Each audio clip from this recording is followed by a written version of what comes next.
Hey everyone, I'm Ron Johnson, and this is the Ron Johnson Show on Locked On Sports Minnesota. We have to talk about it.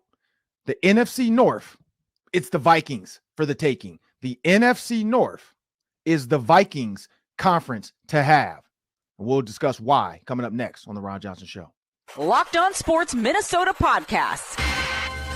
It's endless Minnesota Vikings talk with the diverse voices of your local experts. Now the Ron Johnson Show. On the field, in the broadcast booth, Ron Johnson is Minnesota sports. He's played with them, hung out with them, and grown up with all the big names in Minnesota sports. They're hanging out with Ron Johnson. It's the Ron Johnson Show on the Locked On Sports Minnesota podcast. And it starts now.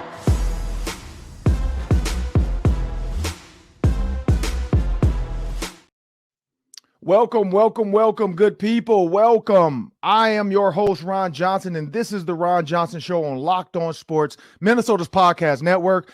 It's going to be me today, Sam Ekstrom. We have a special guest, Jason Smith.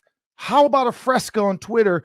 Hangs out with Mike Harmon, Swollen Dome. You've heard him on XM Radio. He's one of the best out there. He's going to join us, and he has some stuff to talk about. And this is why, in the open, I said it.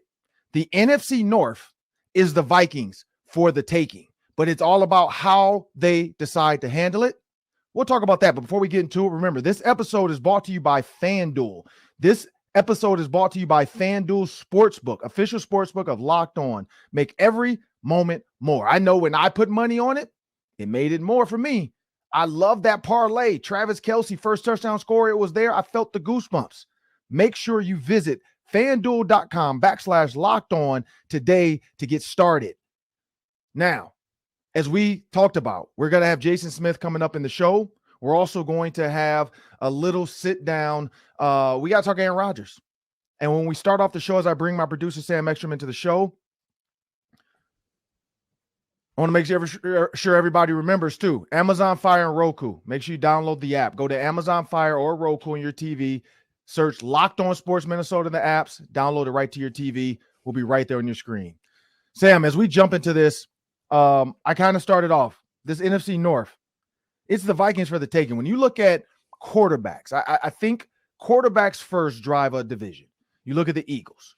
You got Jalen Hurts, right? He's up there. And then you look down to Dak Prescott. He's next. And then you got Daniel Jones. Who's the outlier in that conference? The Washington Commanders.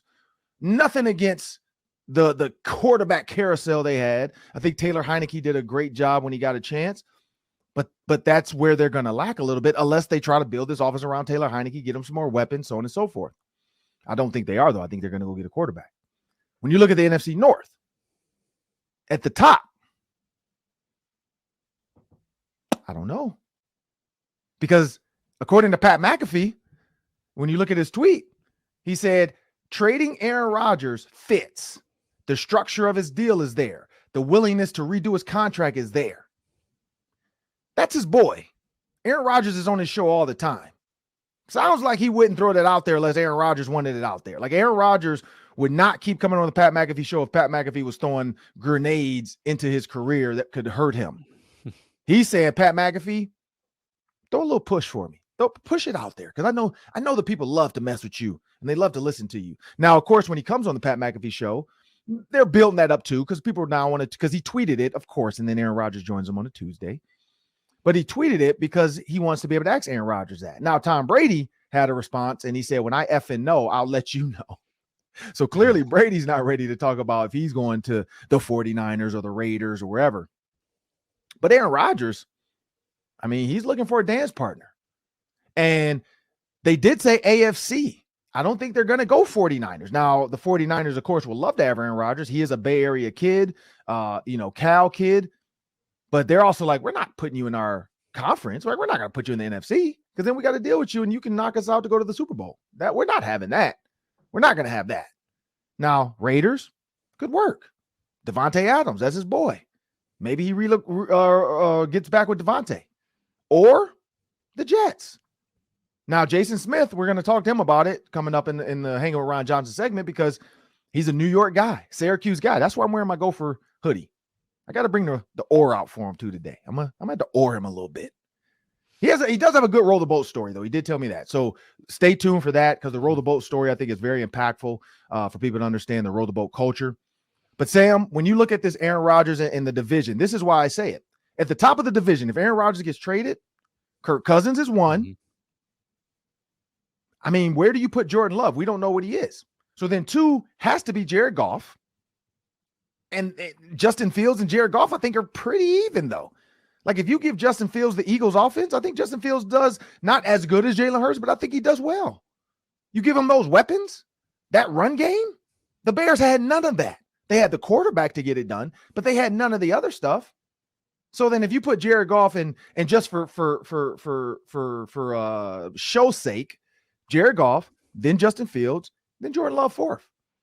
So when you look at that, the NFC North is the Vikings for the taking, because they have Kirk Cousins. He is coming back for another year. They do have Justin Jefferson. Now the question is, who's going to be their defensive coordinator? Because we know defense definitely helps win championships. When you look at the Eagles, when you look at the 49ers, when you look at the Bengals, when you look at the Chiefs, defense got it done. Now their offense was high powered, but the defense got it done. But I don't know, Sam, what do you think when you look at the NFC North and what it could mean if Aaron Rodgers were to go? Mm-hmm.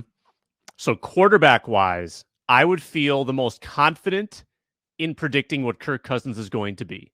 He's going to be good. He's going to be above average. He'll occasionally be great. I know who Kirk Cousins is at this point. Yeah.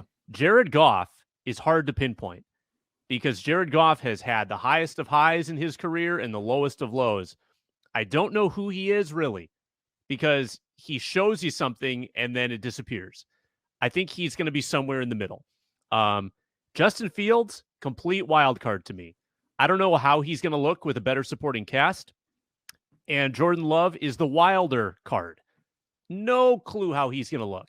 So just from like a stability standpoint, Kirk Cousins offers you the most predictable positive outcome. Jared Goff would be next. You ordered it correctly. Like, the quarterbacks get more and more unpredictable as you go down the list. I think the only thing that would kind of upend this, Ron, is if Jordan Love actually turns out to be good. If Justin Fields gets some help. Like, that could throw a wrench into the whole thing. If those guys use their mobility and just give the Vikings fits in those division games.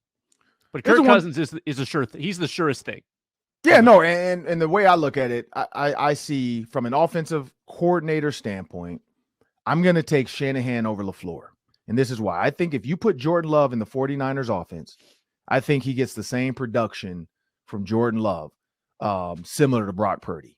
I truly believe the way Shanahan devises plays, the way he helps, because the sneaky little motions and shifts, and if you watch in the game, all the quick shifts and then the stop and then the quick shift and then the motion, he's just trying to help Brock Purdy see the coverage. Because there was one where Christian McCaffrey went from one side of the formation all the way to the other. Nobody moved.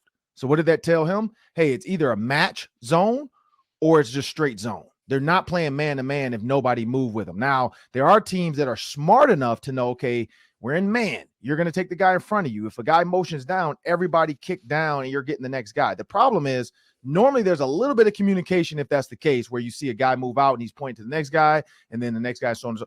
There was none of that for the 49ers, or sorry, for that defense when you saw the 49ers do that. When they're hitting on all cylinders, they're moving guys around. They got Christian McCaffrey. They got George Kittle. So I think Love there could do well. Love with the Packers, they weren't real innovative, in my opinion. Like, I think they relied on Aaron Rodgers to do all that work. I think they relied on Aaron Rodgers to read the defense, Aaron Rodgers to get them in the right play, Aaron Rodgers to do X, Y, and Z. And that's great because Peyton Manning did the same thing. Peyton Manning was that same guy. I remember when I was in Indy coaching, Peyton got us into those plays. Peyton just decided what play to run. So that's where you leave Aaron Rodgers versus Kirk Cousins. When he leaves, Kirk Cousins is the king of the North.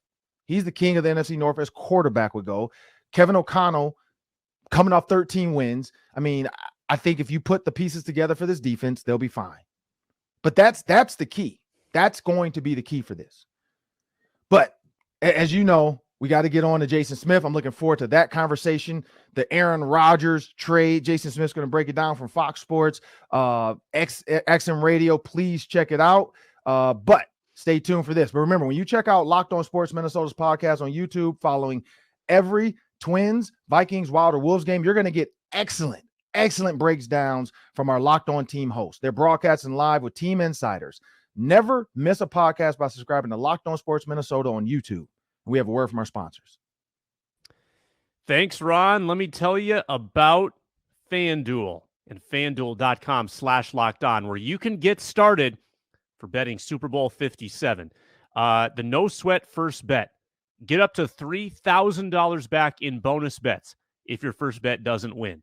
FanDuel lets you bet on everything from money line to point spreads to all of those props that you can check out at FanDuel.com. FanDuel Sportsbook app is safe, secure, and super easy to use. I know Ron downloaded it, making his RJ parlays. And best of all, you can get paid your winnings instantly when you cash that big plus 800 odds prop that you're going to be betting for Super Bowl 57. So join FanDuel today at FanDuel.com/lockedon. Claim the no sweat first bet. That's FanDuel.com/lockedon. Make every moment more. FanDuel, official sportsbook partner of the NFL. Well, now it's time for the Hanging Out with Ron Johnson segment. I got Jason Smith, and for those that don't know, follow him at How About a Fresca. And so Jason Smith is the guy, if you're on XM radio, you're listening late night to Fox Sports Radio or something like that, or you'll hear him and his friends. Mike Harmon's one of them. So he'll explain that a little bit, but he's a Syracuse grad. So got to talk about that. And I didn't purposefully wear the Gophers hoodie, contrary to his belief. It's just something that was in there. I mean, I do have an oar, but I'm not gonna do the whole show holding an oar. I mean, why would I do something like that? That's not nice. Row the boat on me. You're not gonna row the boat. You're not gonna row the boat for the entire time and talk about, how about that penalty? Yeah, how about that penalty at the end of the game? We're not gonna do that. Okay, we're not gonna do it. Okay, that's cool.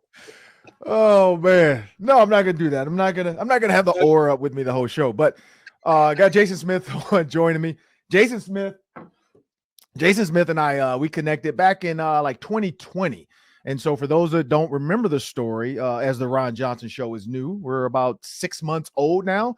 But my daughter, Cameron Johnson, she raised over $130,000 through bracelet sales, something that was real tongue-in-cheek, real like, Dad, I want to go outside with my friends and do lemonade and bracelets. And as a dad, I'm like, sure, I got the day off. Go ahead. I don't have anything to do. And so I did a radio interview for iHeartMedia, and I joked with Chad Greenway about it. And I'm like, yeah, he was talking about going to his daughter's basketball game. I'm like, yeah, I got to sit out in the front yard, and my daughter's selling friendship bracelets and lemonade. Ended up growing because Chad Greenway, Adam Thielen, Disney, Little Caesars, everybody. And then, of course, Fox Sports, ESPN, Jamie Yukis from CBS. She showed up to our house. Michael Strahan and those guys with Good Morning America surprised us early in the morning, which I'm not a morning person. So sorry for my beard and my hair that day, people, because I was not prepared for a 6 a.m. show randomly with Good Morning America. But it ended up working out. And then in the process, met Jason Smith. We ended up doing, I came on the show again later. But Jason, I want to thank you for joining me on the Ron Johnson show. You are a Syracuse grad, but first, the one thing that I've noticed, and this is why, and people didn't understand why I was tweeting at you, which I can't wait for this interview to come out, because you're a big New York fan as well. You're a big New York sports fan, and the Jets are in the process of landing one of the top quarterback possible trades this offseason, and you're heavy on it. Why do you want Aaron Rodgers first off in New York? Okay, well, first of all, you've seen what our quarterback play was like this year, right? You saw what that is, right? Okay. You in your jersey right now with Thor would be better at quarterback. We need something. We need something bigger. And there's a lot of guys available. And one of the guys that has to be the right fit is Aaron Rodgers. And he's someone that, okay, is he done in Green Bay? Yeah. Is he the same guy he was when he won MVPs? Okay, maybe not. But reunited with his offensive coordinator, he's going to come in. And even if we get a little bit better than what we had last year, a little bit better, we're in the Super Bowl. If we got the Aaron Rodgers this year, the Jets are still playing. They're going to the Super Bowl. We're talking about beating Mahomes, and I'm sitting here and I'm just, I'm not even sober talking to you because I'm out all night talking about the AFC Championship game. So we need it, and we need somebody that can handle New York can handle the pressure. You can't just roll somebody else in there. Derek Carr would come in, changing his accent to being a New York accent from the Southern accent and all this stuff. But you need somebody that can handle that. And this combination of talent, his wanting to prove everybody he's not done coming off this year and being able to handle New York, yeah, that's the winning formula for the Jets. And I can't see there being any they don't get him. Because everything, you look at the way the news came out, right? On last Tuesday, Adam Schefter says, Green Bay will trade him to the AFC. Okay. Peter King says 2 first-round picks. The Jets would absolutely pay it. Later that day, he goes on Pat McAfee show and said, I'll figure out the money. Let's not let that get in the way of anything.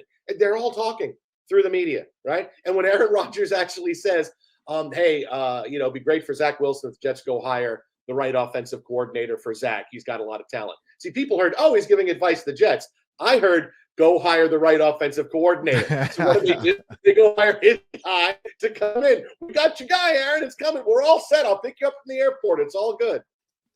True, and they do. They pick up an offensive coordinator. He's familiar with an offensive coordinator. He wanted to be around. And so clearly all of the ayahuasca leaves are pointing towards the Jets getting Aaron Rodgers. Pretty sure there's going to be a contract, though, about no ayahuasca 4 months before the season starts or 2 months. I don't know. There's got to be something in there because that's a long time. 4 months, man. All right. Yeah, he's got to do the trip, figure it out. Because I watch Billions. I'm a big Billions fan, and I remember. And people who don't know about Billions, go watch that. But there was an episode where they actually went off, and Axel. They went off and X-Cap, the group, him and his guy went off and they did ayahuasca in like a teepee. And then all of a sudden he saw the future of what the money market could be in New York and for the stock exchange. And allegedly he came back and made $1 billion. So I don't know, maybe Aaron Rodgers knows something we don't know about it. He's definitely not trying to be in Green Bay, which Minnesota Vikings fans are very hopefully it happens. Please go somewhere else. And when you look at the NFC North, in your opinion, if Aaron Rodgers were to leave, Kirk Cousins has 1 more year in his deal, probably gets extended, possibly. You got a young Detroit Lions up-and-coming team with Jared Goff, and then you have the Bears with another young quarterback in Justin Fields, and then Love. Where does that put the NFC? Does that just, not say hand it to the Vikings, but do the Vikings come in as the odds-on favorite? Because right now, they're saying the Lions have a better chance of getting to the Super Bowl than the Vikings, even if you take the Packers out of this. So what are your thoughts on that? Well, first I want to ask this. Is everybody walking around Minnesota now wearing Jordan Love jerseys? Hey, we want the Jordan, we're ready. We want the Jordan Love era to start. We're ready, man. I got this or NFL shop. I look great, man. Jordan Love jerseys everywhere. Now, look, the Lions, I love the Lions. I love that after years of being the butt of jokes, being a Jets fan, I understand that, right? That they're on the way up. They have a really dangerous offense, and Jameson Williams coming back after a full off season of being able to get in, this is going to be stud. But it's a little bit different when suddenly everybody likes you and you have the bullseye on you. And are the Lions ready for that? They played the role this year of, hey, we're the up-and-coming team, and that we're going to bite your ankles and we're going to do all this, bite your knees and bite your thighs, all this, and that was great. But now you have expectation, and that's been really difficult. And I've watched the Vikings deal with expectation after expectation. In the regular season, both seasons a little bit different thing, but I've watched them deal with that over the last few years. And the regular season, they've dealt with that pretty well. The expectation of, hey, we're winning. When can we unseat the Packers? We unseat Packers. I don't have as many questions nearly as for the Vikings, even though they're going to have some change, some players are going to leave. But I have less questions about them than I do about, okay, can the Lions take that big next step? Because that's a big next step to go from 8-9 wins to 11-12 wins. You can go from 5 to 9, and that's pretty easy. You get an influx of talent. But to go from 9 to 12, that's a little bit something extra.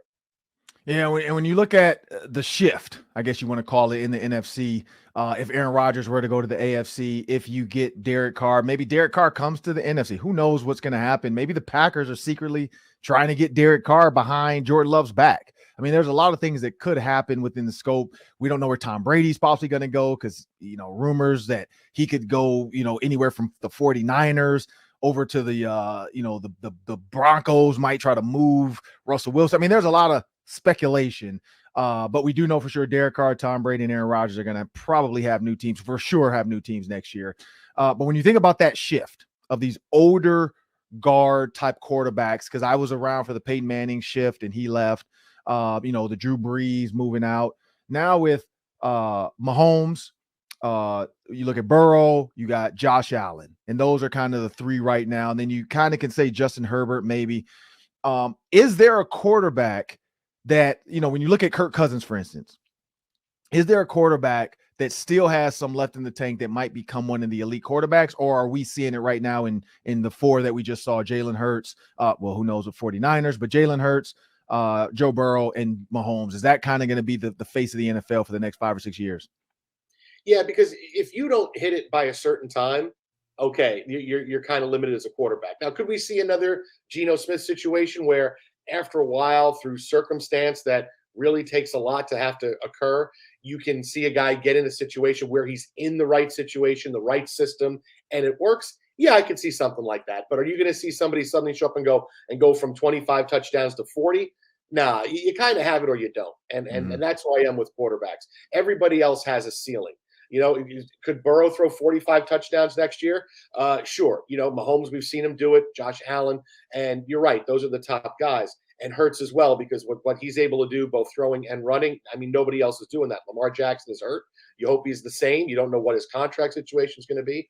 But yeah, you could see some guys going, okay, here's the right fit in the right situation. Like Derek Carr could go someplace and all of a sudden his team is 13-4 and they're a big Super Bowl threat because he throws very accurately. He can throw the ball downfield. He's good. But is he someone that suddenly is going to be, hey, get on my back and we'll do it every week? No, he's not that guy. When you look at Aaron Rodgers, I mean, I know you're dead set on the Jets. Do you see any chance? Because I feel like it could happen, but I don't know how it could happen because I don't think it's out there. But is there a chance that Aaron Rodgers wants to hook back up with Devontae Adams at some point? I'm sure it's kind of out there for him. But, honestly, I see the Raiders as that's where Brady's going to end up. Because Mark Davis, he's the guy that's going to be, we can have Tom Brady. Oh, my God. Ooh, Tom Brady, this is going to be awesome. And you have to, what you have to look at is that, okay, Aaron Rodgers, Tom Brady, are they the same guy? Kind of. Rodgers probably has a little bit more left in the tank, and I'm sure he does. But Brady, you look at the year he had, I'm willing to give him kind of a mulligan. You're coming off a year, and I always say, show me a guy going through a divorce, and I'll show you a guy having his worst season in sports because it happens, and he had it very publicly. What did he lose, 25 pounds? And how healthy was he all year long? So I'm willing to give him the benefit of the doubt that he has that bounce back in him. So if you're the Raiders and you have the choice between Brady and Rodgers, okay, so Brady's going to come with, we got to pay you $20 million. Okay, well, we're saving $10 million because we let go of Derek Carr. Okay, there's nothing that comes along with it. You want Aaron Rodgers, you have to figure out the money, which is going to be a lot of money, and 2 first-round picks. And suddenly, do we really like Aaron Rodgers that much? Do we like him that much to go out and do that? Or do we like Tom Brady for a couple of years where it's a little bit easier to move on and we don't mortgage our future? So that's why I look at that, because Las Vegas isn't as desperate as the Jets are. The Jets are really, really desperate. Brady is not going to go, as much as he might hate New England and hate Belichick and want to beat him into the ground, he would go to Miami. He's not going to go to New York. So the Jets are more desperate, so they're going to have to swing that deal where the Raiders can sit and say, okay, this is where, and that's why I look at that landing spot for Brady. And here's one for you, and this is for your show too. You feel free to use my video. And Clinton Portis was on my show, and a good friend of mine, Clinton Portis, and I know you haven't seen it yet, but Clinton Portis, I think we just aired it this week or last week. So Clinton Portis made the comment, if I had to do, because I always ask players, if you had to do this all over again, what would you do? And Clinton Portis, and it was kind of joking, but kind of serious. Because if you think about his career, Clinton Portis' comment was, if I could do it all over again, one piece of advice I tell myself is go out of bounds a little bit more, get down a little bit more. If Michael Strahan is the guy I need to block, Michael Strahan, you might get an extra sack this game because I'm not putting my shoulder in there. I'm not putting my head in there to possibly take a concussion from a 280-pound guy or tear my shoulder up, because he talked about this last year. He was this close to 10,000 yards and being a blocked Hall of Famer. Now at 9,923 yards, it's going to be questionable. And he kind of put his resume next to Calvin Johnson, and they're about similar in rankings, even though Calvin walked away and Clinton was injured. That was his notes to himself. Hey, I would probably not try to run a guy over for 2 yards. I'm going to just go out of bounds like play a lot of players do. Not quarterbacks do it all the time, and they're never chastised for it. What are your thoughts on a player like Clinton Portis saying that? And do you see the NFL getting towards that more of actually, figuring out ways for players not to have to take on 280-pound players when you're a 185-pound running back. Yeah, there's only so much you can do. I mean, first of all that stuff that he said, I get it. But if you're a quarterback, you're like, oh, so Clinton's not going to block a guy. No, so I get hit. I weigh less than Clinton does. Okay, Clinton weighs a little bit more than I do, and he's going to let the guy come and hit me. Okay, so he can do that. Clinton, we got to have a conversation about this. But no, I get it, and I think what you're going to see is you've already seen the way the quarterbacks are being protected. And the NFL goes out of its way. And how many times you go on social media Sunday after there's some kind of penalty that's called? It's how is that roughing? How is that roughing? How is that roughing? You're starting to see a little bit. I think the next iteration of this is with the receivers, and you're going to start seeing that for the defenseless player. That they're going to really start taking care of receivers more because they know, okay, we're in the fantasy football era of the NFL. We like quarterbacks, we like wide receivers, we like points. So receivers will be the next players that get protected. But a lot of that it's still tackle football. There's only so much you can do. And a lot of it is going to be on the players to know, okay, if this happens, I got to be okay with going out of bounds. I got to be okay with going down here and dealing with what's coming after that. What's coming after that is going to be people on social media going, he could have gotten that extra 3 yards for the first down. And why didn't he do that? And there's going to be a part of the game where you have to, because it's a 4th down or it's late in the game. But if you're doing it in the second quarter, you have to be okay with taking the heat on that. People are going to say this, and then they say, oh, he doesn't have any guts. He says, it's about your career. And that's going to be what players have to worry. Am I okay with doing that and dealing with the fallout of what's going to be said after and the image that's going to be out there about me? Now, enough players do it. You have the company of everybody. Hey, it's going to turn out okay. But if players aren't, it's only a couple here and there. You got to watch. You get tagged with that. Oh, hey, this is a guy that's going to not fight for that extra part. He's not going to do this. He's someone we can trust, and things get all haywire quick. Yeah, because if you look at Tyler Lockett, receiver, I mean, you can go back and watch all of his catches. 90% of the time, he's just going down. He's not getting any yards after the catch. He doesn't care. He's like, I'm trying to play 10 to 12 years. I'm not taking a big hit from a safety that's going to toss me out of bounds or something or do something crazy. So, and Clinton brought that up as well. Like, the dude doesn't get touched. And I'm like, yeah, that's right. And so for a receiver, he's not a guy but running backs, you want him to be Earl Campbell. You want him to be these brutal, Franco Harris, these bruisers.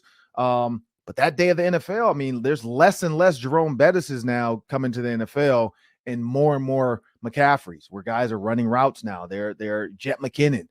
Jet McKinnon was not seen as a top back with the Vikings. Now, all of a sudden, in an offense that uses a passing running back, he's one of the best. And everybody's like, oh, man, it's great to have a guy like that. So Clinton Portis, I get where he's going with it, and I think it's coming. I think owners are going to try to figure that out as well. How do we protect some of these players? I don't know the answer for it, but I do know I looked at the Jones tackle on Burrow. You could tell he could have unloaded, and he kind of squatted and then tackled him and then went down and make sure like he didn't put his body weight on him, because that could have been a whole nother can of worms. He tackles Burrow. It's a roughing the passer because he lands 90% of his body weight on it. I don't know where they came up with that from.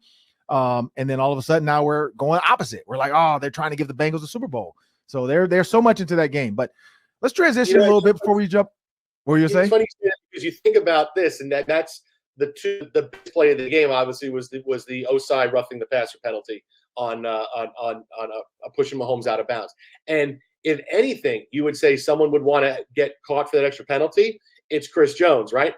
Ending his press conferences with seeing Burrowhead on Sunday, like they were all Burrowhead, like their eyes were shooting laser beam. Burrowhead, huh? Burrowhead. I'm going to give you a little bit of extra something, and instead, no. Tackle the quarterback, bring him to the ground, and don't get the penalty. That's some kind of restraint when in the back of his head is, oh, this Burrowhead, I'm going to bury him. I'm going to bury him in the turf. They're all speaking to each other. Hi, Burrowhead. Yes, Burrowhead. And that's all it was. And that's a lot of restraint to do that right there. Oh, yeah. And the funniest, too, I don't know if you saw this or caught this part of there's a lot to catch because Tony Romo is going viral for a lot of mistakes he made. But one of them. That's huge, Jim. Jim, that's huge. That's huge, Jim. That's huge. Jim, this is so huge. Jim. This is huge, Jim. This play right here, this is huge. I can tell you how huge this is. This is like there's large plays, and then there's extra large plays. And this is huge. Jim, I can't even tell you how huge this is. I'm so excited. Oh, I got a friend that loves Tony Romo, so I can't wait to play this back for him because he hates we have a text thread. You know Spice Adams. Oh yeah, So sure. we have a text thread with me, Spice Adams, another guy I played high school basketball with, Keenan, Brian Johnson. I played football with him, and then a friend of ours, Will, who's a model. He's a male model for Sean John. So am I, actually. I don't know if you know that. I am as well. Yes. Yeah. Oh, okay. I figured that. We run in the same circles. Yeah. And so he, in the thread, we all like love to talk about Tony Romo because yes, he's predicted plays like years ago, but now he's like overdoing it. And so one of our friends, he lives in Kansas City. He's like always, no Tony Romo slander today. And so when he did this one, he said when they did that, the Burrow head, he was like, what it at the press conference or whatever, the post game quick. He was like, what did he say? Did he say Burrow land? And I couldn't see Jim Nance, but I could feel Jim Nance look at him like, where have you been this entire week? Why would you think he said Burrow land? And then Jim Nance just kind of says Burrowhead. And he's like, oh, Arrowhead, Burrowhead. Okay, I get it. And literally, I know Jim Nance is like, what has Tony Romo been doing the last 2 weeks that you don't understand what Burrowhead is? So yeah, so even that, like he's so caught up in the moment sometimes. I don't think he thinks it through. But you got to know Burrowhead going in. It's a big deal. Right, but yeah. Burrowhead. Tony Romo was more worried about picking out the last 7 plays so he could tell us what play was coming and then, move on. Because my best one is, I forgot what game, but he said Tom Brady, I think it was last year, he said Tom Brady has 2 options here. He has to run or pass. And I'm like, what other options does he have? Like, you're not going to be right by giving us the only 2 options he has besides punt. Like, if Tom Brady were to punt the ball and you say Tom should just punt it here, I get that. But you can't say Tom Brady should either run or pass here. Like, I'm like, come on, Tony. Like, I get it. You're really, really good at your job, but stop trying to predict it because you've done it. You've gotten the bag. You got paid. Let it go now. But anyway, as we transition a little bit, we got the Daily 3 coming up. We got a Daily 3 coming up. We're going to transition a little bit to college football before we jump into that. That's 3 questions, 3 minutes each. Sam's going to jump in the show and throw that at us. But you got the Syracuse hat on. Got to talk about the elephant in the room. Syracuse showed up with that 3-3-5. Mo Ibram, one of the best backs in college football. PJ Fleck, Tanner Morgan, and I don't think you could write a better story. Tanner Morgan, love the kid. I've been here covering him the entire time he's been here for the last 6-7 years. I got a chance to do a one-on-one with him on Fox for the Gophers pregame show, so it was fun to sit down with him. 2 reasons. One, my dad passed away in 2018. His dad passed away, so we connected there. So just wanted to talk to him about being on the field, being a young college, well, not young, dude's 25, but being a college athlete married. And one thing that he brought up, storybook ending. He wasn't going to play against Syracuse. Starting quarterback, Ethan Caligmanis, was going to be really good, gets hurt. Tanner Morgan comes in, ends up winning the game. But talk a little bit about Syracuse, because I had David Tyree on, Syracuse grad as well, and he talked about that 3-3-5 defense. It doesn't seem like that's the future defense that can stop run teams. Like, it can stop and go at a lot of the teams they play, but when you're going up against like an Iowa, a Wisconsin, a Minnesota, schools that run the ball, that 3-3-5 doesn't work. And we saw that with TCU in Georgia. Like, it doesn't work. What's the future of Syracuse when you see that, when you think like, do we just care about winning and get to a bowl game, winning 6-7 games, or do we need to find a defense that's going to work long term? Hey, we haven't been to a bowl game in a while. We went to Camping World Bowl 2018. Before that, I think it was the Orange Bowl with McNabb in '98. Okay, so it's not like we go to a lot of bowls. Although we did beat you guys in a bowl game in 2014. But the way Syracuse has done this with Dino Babers is that he came in with this offensive system of, we're going to run plays every 8 seconds, right? Mm-hmm. This is the way we're going to level the playing field. We're going to run this big spread offense. We're going to go deep. We're going to throw verts, and we're going to go really, really fast. And it worked for 1 year. And then the rest of the time, it didn't. And so now we don't even do that anymore. And it's like, okay, so the guy came in with a system that we were going to use, and now we don't really use it. Okay, they found a way to morph into something else where we go with our dual threat quarterback, because Syracuse has always been better with a dual threat quarterback. So what the philosophy is we're going to outscore the other team, and the 3-3-5 is going to stop you from chunk yardage and getting the ball down the field and getting a big high wire act with us. That we're going to score enough points, and we're going to have it's kind of like the 3-3-5 is like the new bend but don't break. You let you guys run the football, but eventually we're going to be able to stop you. We'll force enough change possessions, force you to kick field goals. But when you can run the football well, it's ugly to look at. I mean, when we played Notre Dame after Clemson, I said, this is it now. They figured us out, right? We started 6-0. We played Clemson, and Babers doesn't call timeout at the end, and we could have won that game. And watch. I can still watch the clock ticking. I'm yelling, "Why aren't you calling timeout? What is wrong with you? Call timeout!" But you watch them run the football clearly to win that game, right? Cade Klubnik comes in, and in relief, when we're winning, he throws 2 passes, right? Completes 2 passes. They were able to run the ball with Shipley all the way through and win. Same thing with Notre Dame. Notre Dame comes in, they run all over. So any team I know that can come in and run, as long as they can throw the ball a little bit, yeah, we're going to be in trouble. And I didn't think that you guys could throw the football enough to win the game, but that was what happened to us. It was just watching, big yards, you ripping on in the football, and we couldn't stop. We couldn't get off the field. We played without Sean Tucker, who's record-setting running back for us, who's fantastic going to the NFL. So that was a thing. But the guy who come in after him, LaQuinn Allen, looks like he's going to be pretty good. But still, when you're missing Sean Tucker, you're missing Sean Tucker. So that game was more, okay, you can see the good and the bad of what that 3-3-5 defense brings. That as long as your offense is good enough, yeah, the defense can do stuff. But when something happens and your running back's not playing, they're figuring out your quarterback, it's going to be real difficult. If you come in with a more balanced team, yeah, 3-3-5 is pretty tough. And last one before we get to the Daily 3, from the outside looking in, for those that don't know, roll the boat is just something PJ Fleck created when he was dealing with a hard time in his personal life. Roll the boat for him as a family was just, hey, we're going to wake up every day. We're just going to keep going. We don't know where God's taking us, but we just have to keep going. We can't quit. Don't, suicide, all the stuff that can happen when tragedy happens in people's lives. He just wanted to make sure he was there. His mind was there. His family was around. And then he transitioned it when he became a head coach, and he used it, and he's been using it ever since.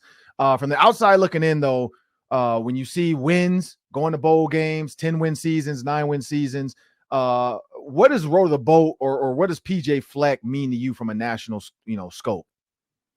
I'll tell you this, what it means to me from a personal scope is I coach youth sports. I coach soccer and softball at a pretty decent level. Mm-hmm. And one of my friends went to Minnesota. So we talk about Minnesota football all the time. My wife went to Michigan, so there's the natural Big Ten, right? We all talk about it here. I mean, I'm the outlier in Syracuse, right? It's like Syracuse football. It's like, yeah, okay. So his daughter is really good, and she makes play. And there's one game where she started making a couple of big plays, and I yell at her. I go, "JoJo, row the boat." And she looks and she gets it, and she does the row the boat, right? So she does it. So it's really kind of a fun thing. And then when now everybody's team is going, what does this row the boat? What does row the boat mean? And I said, row the boat. It means you put your head down, you work hard no matter what comes at you. You're doing your job. You're going forward. You're not letting things distract you, even though things can get in there and wind up being something that holds you back. So then that's become a thing where sometimes when they make big plays, they go row the boat. And now JoJo scores a goal and she'll do this after as her celebration. So that's kind of been a fun thing because the kids all picked up on, and they don't know anything about PJ Fleck or Minnesota or anything. They just think it's a thing. Now, obviously, my friend knows it and his daughter knows, but the team's like, yeah, row the boat. No, it was pretty fun.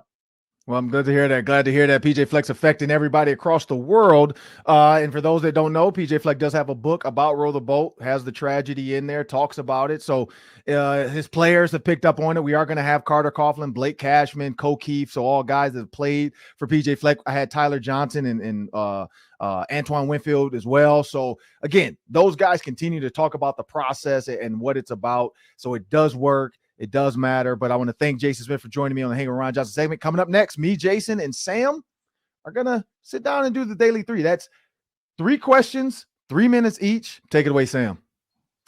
You got it. Well, since you touched on the NFC North odds and whether the Lions are going to be favored, let me take this in a different direction for the first question. Let's just talk about the officiating yesterday. People are making a huge deal about it. It was in favor of Kansas City. They shouldn't have called the late hit on Mahomes. I want your level of outrage, Jason. 1, don't care. Run-of-the-mill calls. You're not concerned about it. 10, you are furious about the way the games were officiated. I'm probably about an 8, but not for that last play. Like I watched the way the games get officiated, and clearly 2022 wasn't a great year for officials. 2023 isn't starting out great either. But overall, it's more the other calls. The call at the end, he had to throw the flag. I mean, he hits him. He's 2 feet into the white part of out of bounds. There's a hey, the referee should put the flag in his pocket. And then there's, well, when you don't give me a choice, I have to throw the flag. Like, there was no choice. He had to throw that flag in that situation. I get it sucks. You don't want the refs to decide the games, but there was no way. I mean, how can you imagine he doesn't throw that flag? Then you have the Chiefs going, he hits him out of bounds. He's 2 feet out of bounds. What is going on? He had to throw it, and there was really no choice in the matter. Yeah, for me, I wasn't too upset with it, honestly, because they've been doing this all season. The one thing that I was getting annoyed with, so my annoyance level, I guess, would be more like a 6 or 7, but it was the New York getting involved. So New York only gets involved when New York wants to get involved. So if you're going to be involved the whole time. So if you think about the Devonta Smith catch, and I'm going to the Eagles game, why isn't New York slowing that down to say, hey, let us look at this catch. Let's make sure this was a catch. That was a huge play on 4th down. Now, again, all the quarterbacks got hurt, so it wouldn't have mattered in the end. But I just feel like in that instance, that's a chance for New York to get involved. So you're going to do it all the time. The Pat Mahomes, yeah, he's right. You just lay off him. And again, I go back to his I talked about this yesterday. I talked about his response to it was, I pushed him because I was hoping to make him go backwards to stop or to keep the clock running. I'm like, what? That's the dumbest, like, yeah, just if you just say, hey, I made a mistake. I pushed him. I shouldn't have pushed him. Well, let's move on. Like, don't try to explain it, but I get it. He was in tears. It was tough for him. He was holding back the tears, trying to talk to reporters because he has to. He's legally obligated. Now, he could have Stephon Diggs the bit and just said, screw this. I'm getting my clothes and going to my car. Now, he would have been a villain, but maybe he's the villain that they needed. Because, like, take it off there. Like, we know the Joker was necessary. Maybe it was necessary that Stephon Diggs that game. Just grab your stuff, keep your uniform even. Like, be historic. Be a historic stump off. Keep your cleats on and drive. He got to get on the plane, and that's the problem. But get on the plane in your uniform and your cleats. Like, just do something historic, because that's going to end up on social media. What you got next, Sam? All right. Theoretical scenario. Patrick Mahomes plays in the Super Bowl. Regardless of outcome, whether he wins or loses, the next Monday he wakes up and says, my ankle hurts. I've done everything that I can possibly do. 5 straight conference championships. I'm retiring. Is Patrick Mahomes already a first ballot Hall of Famer in your book, Jason? 100%. Right. You go back to last week for Major League Baseball Hall of Fame inductions, right? Scott Rowland got in. And I'm like, okay, I always think of, can you tell the story of baseball, tell the story of the sport without this player? You could tell the story of baseball without Scott Rowland, right? Was he great? Was he really good? Yeah, he was really good. But was he great? No. You can't tell the story of the NFL the last decade, the last 20 years without Patrick Mahomes. He changed the way the game is played, and he's someone that would have 2 Super Bowl titles already, and he's someone that appeared in the 3rd game. Guys play their entire career. He could just not make the Super Bowl the rest of his career, and it's, well, the guy won 2 Super Bowls, and that's it. Yeah, absolutely first ballot Hall of Famer, even if he walked away. I agree with that, and this is what makes him different. Andrew Luck walked away and finished with almost 24,000 yards. Patrick Mahomes could walk away and finish with 24,000 yards. The difference, he actually went to a Super Bowl and won. He's going to another Super Bowl, and I think that's always going to set quarterbacks apart when you talk about who should be in and who should not be in. Quarterbacks, unfortunately, get put in based on wins, and that's why the whole Eli Manning 2 Super Bowls is going to come into play, because he got 2 Super Bowls. How can you not put Eli Manning in the Hall of Fame? And I think that's going to be when you look at off the field, the only thing that can hold Patrick Mahomes back is that somehow he lets his wife or his brother do something absolutely stupid that's going to ruin everybody's perspective on him. Like, they're going to post a video of Mahomes doing like a line of coke or something. And then everybody's going to be like, wait, what? Mahomes is smoking cigars laced with cocaine? Like, all right.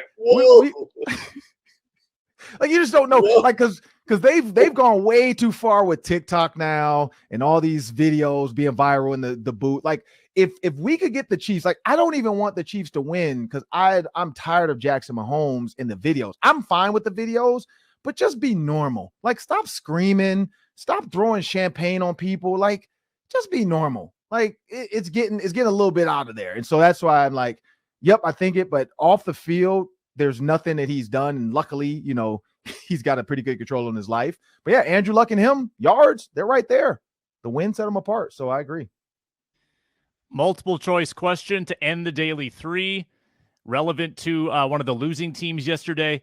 Who will be the starting quarterback of the San Francisco 49ers in 2023? Is it A, Brock Purdy, B, Trey Lance, C, Jimmy Garoppolo comes back again, or D, other? It's going to be Brock Purdy. For the Niners, the obviously losing the game is their hearts are broken with that. But the other thing is that, boy, really wanted to see how did Brock Purdy do in a hostile environment with a chance to go to the Super Bowl on the line. That would have cemented he's our starter. But he got hurt. It's okay. If you're the Niners, now you have a decision to make. And it's actually pretty easy because you still want to see what you have from Trey Lance. He doesn't have a lot of value. So this is what they're going to do. They're going to go into the offseason and they're going to say, okay, Purdy and Lance are going to kind of battle it out. But it's really going to be Purdy's job to lose because he's done so much and Trey Lance hasn't played hardly any football. So Purdy will go in, and as long as he does enough to keep the job, that's his job. And then they'll figure out a way for Trey Lance after this year. If he doesn't, then they get Trey Lance on the field finally and hopefully get to see what he can do. So it's kind of in a situation where it's not exactly what they wanted, but it's where, okay, we feel pretty good going into next year because we're still loaded all around with weapons and defense, and Purdy won a lot of games, 8 in a row. So I think they feel pretty good with that being their situation.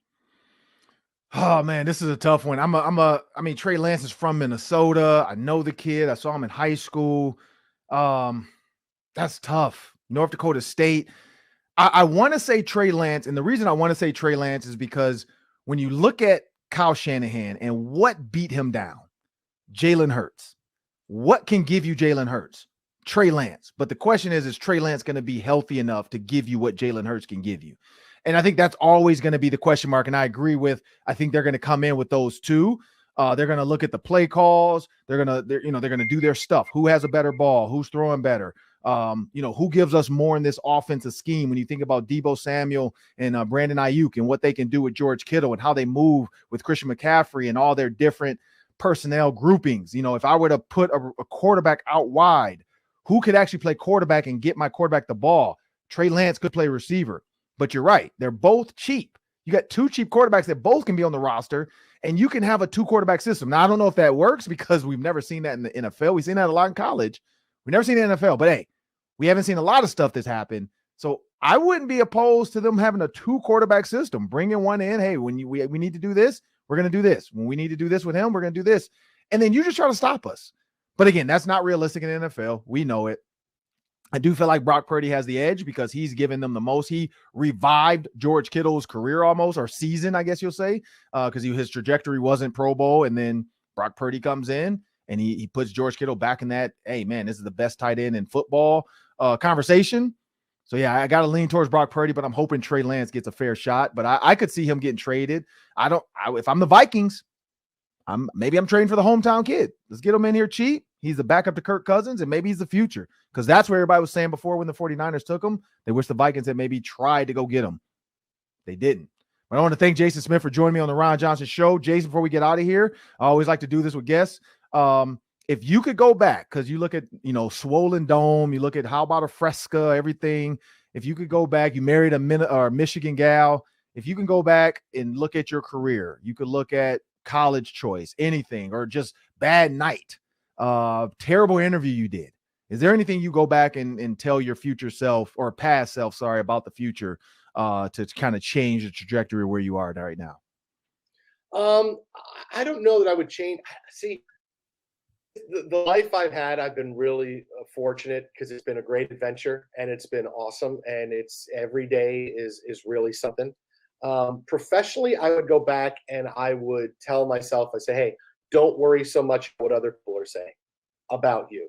Because when I first got started it all night on ESPN radio, there was a lot of, what is this guy doing? How did he get this job?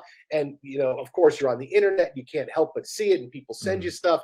And I was always worried, oh, boy, are my bosses going to see this? Are they going to think that this is something that, do we have the right guy? Are they going to look for an out in my contract? And it was pretty stressful. And it took me a while to realize, just what do I care? Like why do you care what's going on? Just have a good relationship with your bosses and you're doing the best you can. And that's all you can ask for. And once I got to that point where I was comfortable, with that, everything has been different. Oh, I like to say I get to the IDGAF part of my career where it's like, okay, I can say what I want to say and not worry about, what someone says about me. Which I don't like you saying this. I don't like you saying this. And so that's something that I have to understand that, if I have a hot take on something or a sports take that people aren't going to like because it's different, they think about it. I'm okay with that. I'm okay with people saying things or people that I don't know, if it becomes a big deal and oh, look at you getting ratioed or something like that. I don't really care. And, but the younger me really did care because I was still feeling my way around. Like I said, it was really stressful. And for a while it was like, it's probably why I don't have any hair anymore. But that's the one bit of advice I would say, hey, this is something that you should work, to do this now, you got to have a bit of a thicker skin and you have to understand that things are going to happen. It's not always going to be great and you have to be able to handle it. So that's what I would tell, because there's a few years there, in the early 2000s, I was like, man, what about this? What about this? I'd lay awake at night going, oh, when I said this, I can't believe people had this reaction on it. So that's my one bit of advice I would give my younger self, 100%. Well, appreciate it, because that's some advice I need to listen to, because I definitely interact. I interact on Twitter way too much with people because, I get chastised for picking the Vikings to win 12 games, which, by the way, people, they won 13. So, I haven't gone through Twitter. I told my wife when I'm in Mexico, I'm going to have like that 2 weeks. I'm actually probably going to go through Twitter and look at all the people on the Vikings, because they went to the Vikings. They went to the Vikings Twitter page because the Vikings posted it, not me. So I got the whole like, oh, you're just saying this because the Vikings paid you and da-da-da. And, oh, just because you're sitting there next to, TJ Hawkinson, that's the only reason why you feel this way. And I'm like, no, I am actually like, the Vikings actually keep hiring me because I do actually say some negative stuff sometimes where a lot of people are scared to do it. And they know I'm not scared to do that stuff where I'm willing to say this player is not doing what he's supposed to do or paid to do. But I'm glad you said that, because I can't wait to tell all the people that said you're an idiot for saying they're going to win 12 games. Also, all the people, I was on the Pat McAfee show, and that's why I can't wait to go back, because I picked the Lions to finish second in the division, and everybody said I was an idiot for that one. Well, hey, look at me now. Lions, I know I'm from Detroit. I'm not a homer. They finished second in the division. So I'm glad you said that, man. That's great advice for me, because I definitely read tweets way too much after shows, and I need to probably stop doing that and just do my job. But I want to thank Jason Smith for joining me on the Ron Johnson Show. How about a Fresca with his good friend Mike Harmon? Yep, I know it. But people, remember, if you want endless Vikings talk, make sure you subscribe to the Locked On Sports Minnesota YouTube channel, where you can find all of our videos, all of our shows, instant podcasts after every game, and the Vikings press conferences delivering all the biggest news. Like our videos and leave your comments leave your thoughts in the comment section below. Thank you. Have a great one.